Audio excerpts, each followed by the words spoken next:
Color, yes. I'm going to tell a little tale about color today. And in doing so, I'm going to start with the black and white picture. Well, we already been in Africa today, and I'm sorry, I have to take you there again. Because this is a black and white photograph, and it was taken 30 years ago. In a period of time where there was hardly any color photography, especially not in the country I grew up in, and that was Cameroon, Africa. Still, it really influenced the way I look at the world, and it has to do with this. If you compare this to this, then we're talking about the same country and the same colors. And you can imagine how different it is growing up in a country, in an environment like this, and growing up here in the Netherlands in an urban environment with a lot of gray, a lot of concrete, a lot of steel. So this definitely, for me, had a large impact on the way I look into the world, and also on the power of color. And that's what my message is today, that I believe that we are all influenced every day, every moment of the day, from the moment you wake up till the moment you go to bed, we are influenced by color. And that's why I wrote a book about color, and the book is why I'm here. So the power of color, and well, we're all women, and maybe your closet looks a little bit like this, and maybe you organized it like this, but I'm sure this morning when you woke up, you made a choice about a color that you wanted to wear.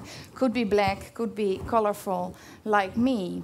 And I think you pretty much feel that you have a certain own taste. Maybe you're pretty trendy, maybe you dress very personally, maybe it's very extreme, maybe it's not. But I can tell you that the way we look at color and the way we look at ourselves is a very much constructed reality. We all know, if you look at the photograph on the left, that the nude look isn't nude at all. It's actually a second layer. It's a kind of dress that's carefully constructed by the makeup companies and the beauty industry. And the funniest thing is that if you look at the research, then you know that most of the men, more than half of them, prefer women without makeup. And still, more than half of the women don't leave the house in the morning without putting up something. They feel that they don't have their face on if they go out and wear no makeup. So they feel pretty naked even when they have the nude look going on. So here on the right side you see the picture, and red is still the most sold color in lipstick today. Probably some of you have a lipstick in their purse. I think so, because we did research and every woman has at least 5 lipsticks. Some of them, 40%, have 10 to 20 lipsticks. Not always with them, but they use it. So color is a big influencer in our daily lives. And not only regarding clothing or regarding makeup, but also regarding food. I think you know that a lot of the vegetables, the red vegetables... Yes, of course. Is this better? Good. I think you know that a lot of the vegetables are painted. So the real tomato and the real paprika isn't as red as it looks like in this picture. And you also know that if you would go to the butcher shop and you would buy a piece of meat and it would be brown, then you wouldn't buy it, probably, because you would think it's not fresh. If you talk to children, and well, some of you are mom and dad, I think, then you know that green and vegetables are totally connected with each other. And even if you give your child something green that is not a vegetable, it will be suspicious anyway. So food and color. Food in our interior, color in our interior. Think about the companies like IKEA. Think about the companies as Philips, like this lamp. It's called the Chameleon. And it changes its color based on the color in its direct surroundings. We have a lot of companies, marketing companies, interior companies, that use color as something to lure us into buying. It's not only in our direct environment, it's also when we go outside and when we walk into the public area. There too, you see how everything around us is constructed and how color is put in as the marketing tool to influence the way we see, the way we buy, the way we feel, the way we work. And McDonald's is another example of how you are, well, lured into a certain idea about society. It's not a coincidence, of course, that they use the typical signal red color that's used a lot for very cheap brands.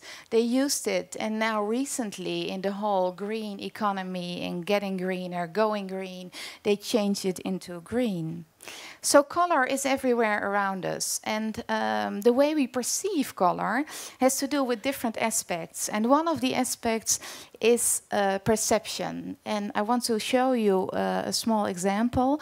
You look at the square and you see the colors, and the colors surrounding the square really influence the way we perceive them. Because as you probably know, color is light. So color comes to us in the form of light, and it's getting its color by reflection. So the surroundings of everything that we see, the objects around us, they define, they decide the color. What we see here is a little test. It's the same color, but the fact that there's a different color surrounding it makes a total difference. And this is another one. We look at it and you would think those are two different colors. But at the moment that you bring them closer together, you see that they are actually one. So perception is a large influencer when we are talking about color, but not the only one. Another important one is psychology. Some of you may know this picture. It's pretty well known. It's a part of the famous television series by David Lynch, Twin Peaks, and it's called The Red Room. And that it's red has a reason, of course, because red stands for fear, red stands for danger.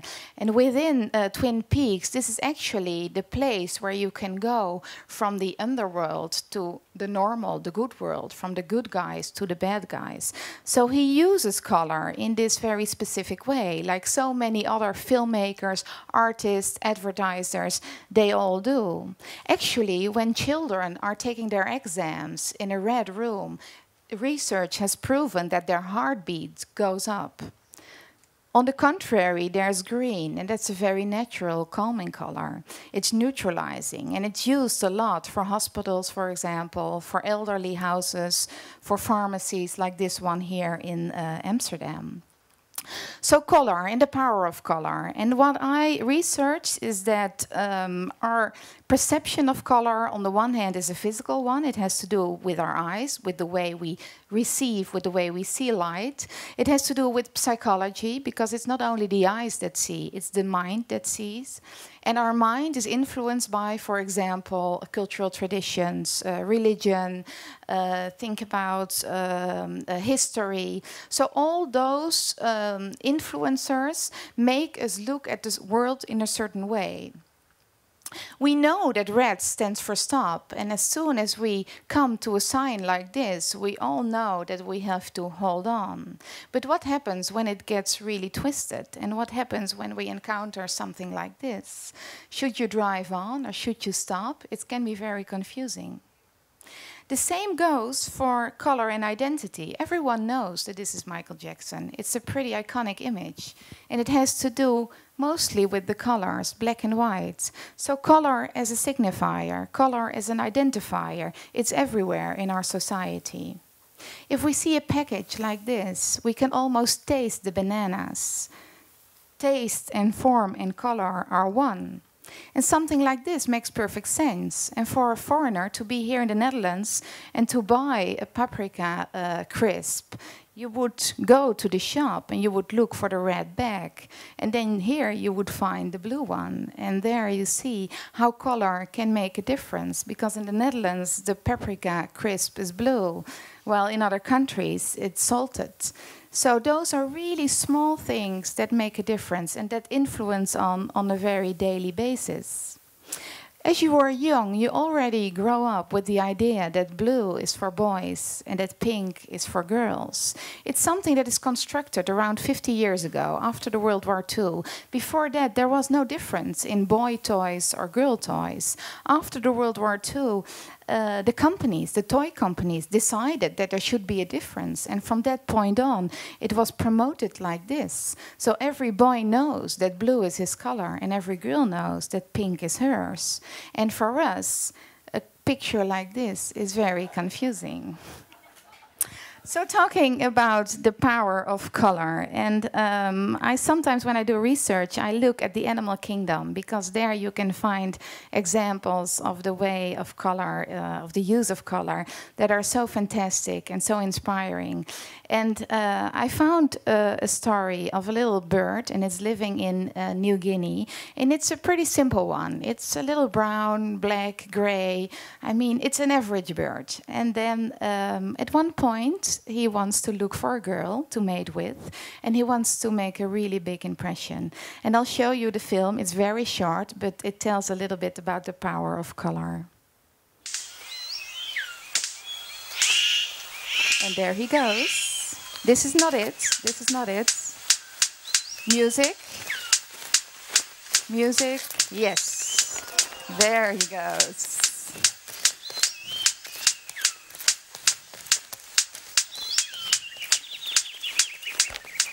Yes, he hypnotizes, and he uses color to do so, and I think it's a fantastic example.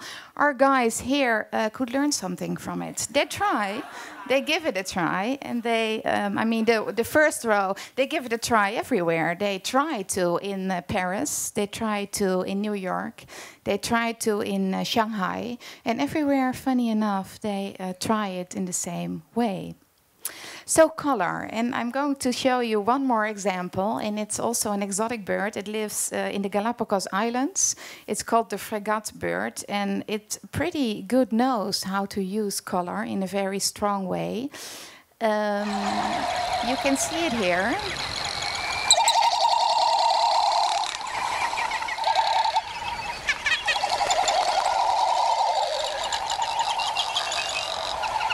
The bird has an enormous throat, and it takes about 20 minutes to blow it up. And then the women come in, and they pick their choice. They look around, and of course size does matter, because in the end, the one with the biggest throat and the one with the strongest color gets all the women. So the power of color. And red, as I already showed, is a very important and very strong color. It has to do with history. That's what I said earlier. These are, again, we're going back to the animal kingdom. These are two really small snails, and they're called the purper snails. And about centuries ago, these were the most important source for color. It would take 8,000 of these snails to get one drop of red, one drop of purple. And it's not strange that only the most powerful man, the emperor, and later in the Middle Ages, the cardinals and the bishops were allowed to use it. So color has an important meaning regarding history, regarding culture, regarding religious. You can still use it at a moment that you really need it, because although colors have been synthesized in the 19th century, the power of red, the power of color is the same. And you can put it on you at a moment in time when you really need some authorization, when you really need something strong, when you really need the power of reds. And then there's blue, the divine blue, the most precious color, even more precious than red. It's taken from Afghanistan, and ages ago it was really, really hard to get it. You have to go deep into the mountains to find it, and there you have to take the really hard lapis lazuli and you have to crush it to very small parts, and then with that pigment you could make your color blue. So no wonder that the color blue was reserved only for the most divine women, only for the most pure one. The color of blue was the color of the truth. The color of blue was the color of democracy. The color of blue was the color of hope. And I think that you will all understand why Angela, our new hero, our image of hope, our image of truth. Pictures last week taken here in the Netherlands, and I came across this one, and I feel still today, even though color is less precious than it was in the past, it still has a very strong meaning. It still has a very strong image. True Blue, Angela Merkel. Thank you.